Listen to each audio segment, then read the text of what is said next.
Hello दोस्तों, स्वागत है आपके अपने यूट्यूब चैनल रैंक वन जी के जीएस में।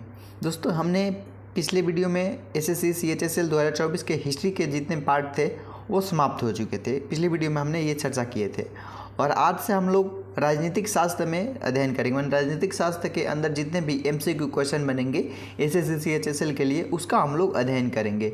और आज से इस वीडियो के हम लोग शुरुआत भी करते हैं, यानी कि पॉलिटिकल साइंस की आज के इस वीडियो के माध्यम से हम लोग शुरुआत करेंगे। ठीक है दोस्तों, बता दें कि ये एसएससी सीएचएसएल बैच है जो कि सिलेबस के अनुसार हम लोग अध्ययन कर रहे हैं और हिस्ट्री का पार्ट ख़त्म हो चुका है और आज से पॉलिटिकल की स्टार्ट होगी। ठीक है, और इसमें जो क्वेश्चन होंगे भारतीय राज्य व्यवस्था और संविधान से होंगे, जो कि हर एग्जाम के लिए आपको महत्वपूर्ण है। ठीक है, और ये पार्ट नंबर 1 है, मतलब जितने भी क्वेश्चन एमसीक्यू क्वेश्चन बनेंगे उसका हम लोग अध्ययन करेंगे पार्ट बाई पार्ट, और ये पार्ट नंबर 1 है। ठीक है, तो बिना देर के आज का जो पहला क्वेश्चन है वो देखते हैं और इस वीडियो की शुरुआत करते हैं।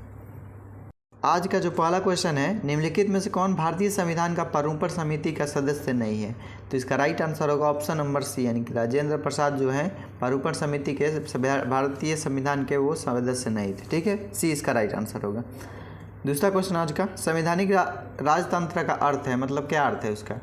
तो इसका राइट आंसर होगा ऑप्शन नंबर सी, यानी कि राजा संविधान द्वारा प्रदत्त शक्ति का प्रयोग करता है, यानी कि सी इसका राइट आंसर होगा। ठीक है, अगला क्वेश्चन तीसरा क्वेश्चन है कि प्रथम केंद्रीय विधानसभा का गठन कब किया गया था? तो इसका राइट आंसर होगा ऑप्शन नंबर बी, यानी कि डी, यानी कि 1920, यानी कि 1920 में जो प्रथम केंद्रीय विधानसभा का गठन हुआ था वो 1920 में हुआ था। ठीक है, डी इसका राइट आंसर होगा। अगला क्वेश्चन चौथा क्वेश्चन, भारत का संविधान भारत के वर्णन इस प्रकार करता है, एक महासंघ है या अर्धसंघीय है या एकात्मक है या राज्यों का संघ है? तो इसका राइट आंसर होगा ऑप्शन नंबर डी, यानी कि राज्यों का संघ है। भारत का संविधान जो है भारत का वर्णन इस प्रकार करता है कि वो राज्यों का संघ है। डी इसका राइट आंसर होगा। ठीक है, आज का 5वां क्वेश्चन, कानून के शासन की अवधारणा निम्नलिखित की संवैधानिक प्रणाली की एक विशेष विशेषता है? तो इसका राइट आंसर होगा ऑप्शन नंबर ए, यानी कि ब्रिटेन की ये विशेषता है। ठीक है, ए इसका राइट आंसर होगा। अगला क्वेश्चन छठा क्वेश्चन, लोकप्रिय वीटो द्वारा संविधान में संशोधन की विधि पाई जाती है, मतलब कहाँ पर पाई जाती है? तो इसका राइट आंसर होगा ऑप्शन नंबर ए, यानी कि ऑप्शन नंबर बी, यानी कि स्विट्जरलैंड में। बी इसका राइट आंसर होगा। ठीक है, अगला क्वेश्चन 7वां क्वेश्चन, निम्नलिखित में से कौन सा सरकार का संसदीय प्रणाली का अपरिहार्य गुण है? तो ऑप्शन नंबर ए में संविधान का लचीलापन, बी में कार्य प्रणाली और विधायिका का संलयन, सी में न्यायिक सर्वोच्चता और डी में संसदीय संप्रभुता। तो इसका राइट आंसर होगा ऑप्शन नंबर बी, यानी कि कार्यपालिका और विधायिका का संलयन। बी इसका राइट आंसर होगा। ठीक है, अगला क्वेश्चन 8वां क्वेश्चन, जमीनी स्तर पर का लोकतंत्र संबंधित है, मतलब किससे संबंधित है? तो ऑप्शन नंबर ए में शक्तियों का हस्तांतरण से, बी में शक्तियों का विकेंद्रीकरण से, सी में है पंचायती राज व्यवस्था से और डी में उपरोक्त सभी से। तो इसका राइट आंसर होगा ऑप्शन नंबर डी, यानी कि उपरोक्त सभी, यानी कि डी इसका राइट आंसर होगा। जमीनी स्तर जो है सभी से मतलब संबंधित है। अगला क्वेश्चन 9वां क्वेश्चन, लोकतांत्रिक समाजवाद का लक्ष्य है? तो ऑप्शन नंबर ए में शांतिपूर्ण तरीके से समाजवाद लाना, बी में हिंसक और शांतिपूर्ण तरीकों से समाजवाद लाना, सी में हिंसक तरीकों से समाजवाद लाना और डी में लोकतांत्रिक तरीकों से समाजवाद लाना। तो इसका राइट आंसर होगा ऑप्शन नंबर डी, यानी कि लोकतांत्रिक तरीकों से समाजवाद लाना। डी इसका राइट आंसर होगा। ठीक है, अगला क्वेश्चन 10वां क्वेश्चन, निम्नलिखित में से किस न्यायाधीश ने कहा था कि धर्मनिरपेक्षता और संघवाद भारतीय संविधान का मूल विशेषता है?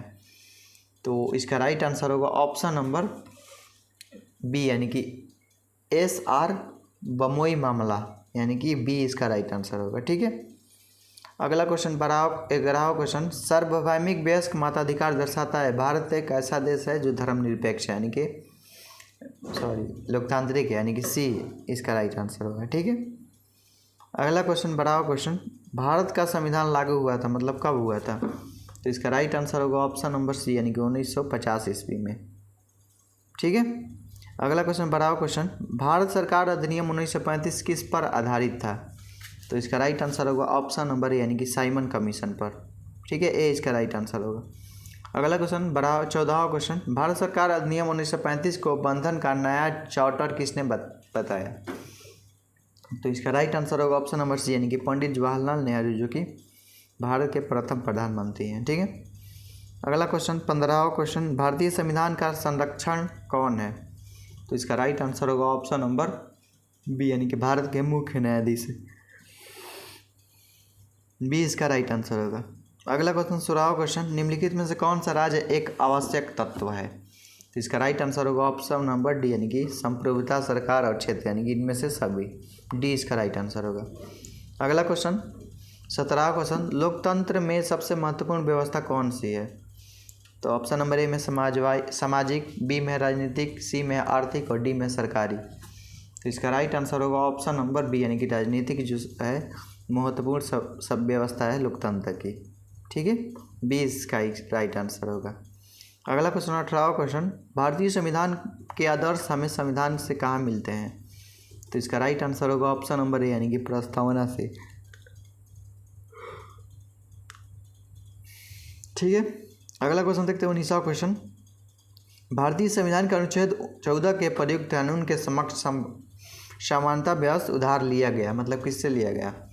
तो इसका राइट आंसर होगा ऑप्शन नंबर सी यानी कि ब्रिटेन से, सी इसका राइट आंसर होगा। ठीक है, अगला क्वेश्चन 20वां क्वेश्चन, संविधान निर्माताओं की सोच और आदर्श निम्नलिखित में से परिलक्षित होते हैं, मतलब किससे परिलक्षित होते हैं? तो इसका राइट आंसर होगा ऑप्शन नंबर ए यानी कि प्रस्तावना से, ए इसका राइट आंसर होगा। ठीक है, अगला क्वेश्चन 21वां क्वेश्चन, निम्नलिखित में से कौन सी भारतीय संविधान की विशेषता नहीं है?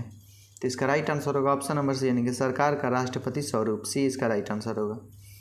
आज का 22वां क्वेश्चन, DRV अम्बेडकर किसे संबंधित संविधान का हृदय और आत्मा कहा था?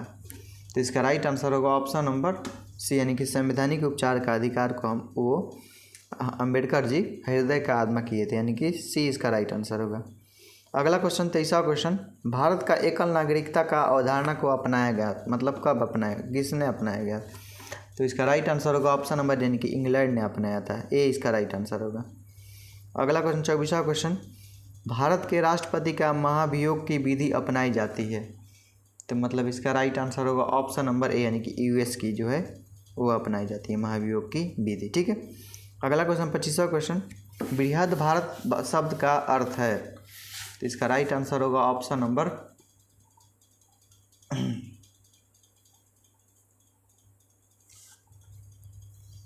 ए यानी कि राजनीतिक एकता, ए इसका राइट आंसर होगा। ठीक है, अगला क्वेश्चन 26वां क्वेश्चन, निम्नलिखित में से किसे धर्मनिरपेक्ष राज्य कहा गया जाएगा?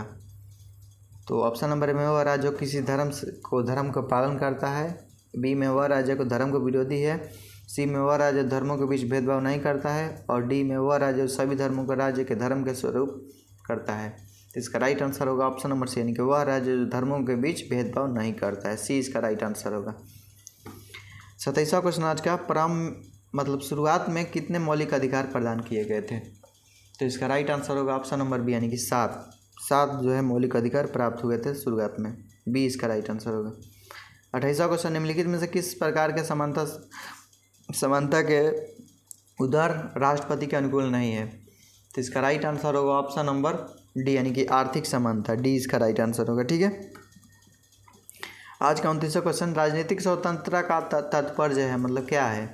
तो इसका राइट आंसर होगा ऑप्शन नंबर बी यानी कि लोगों के स्वतंत्र राजनीतिक गतिविधि। ठीक है, बी इसका राइट आंसर होगा।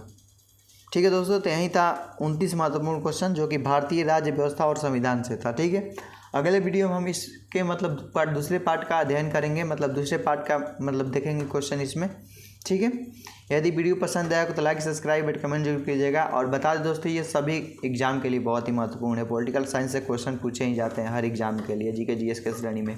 तो ये मत सोचिएगा कि ये एसएससी CHSL के लिए ही है, ये सभी SSC RRB NTPC जितने भी एग्जाम होते हैं कॉम्पिटेटिव एग्जाम, उसके लिए सभी दृष्टिकोण से ये बहुत ही महत्वपूर्ण है सभी एग्जाम के लिए।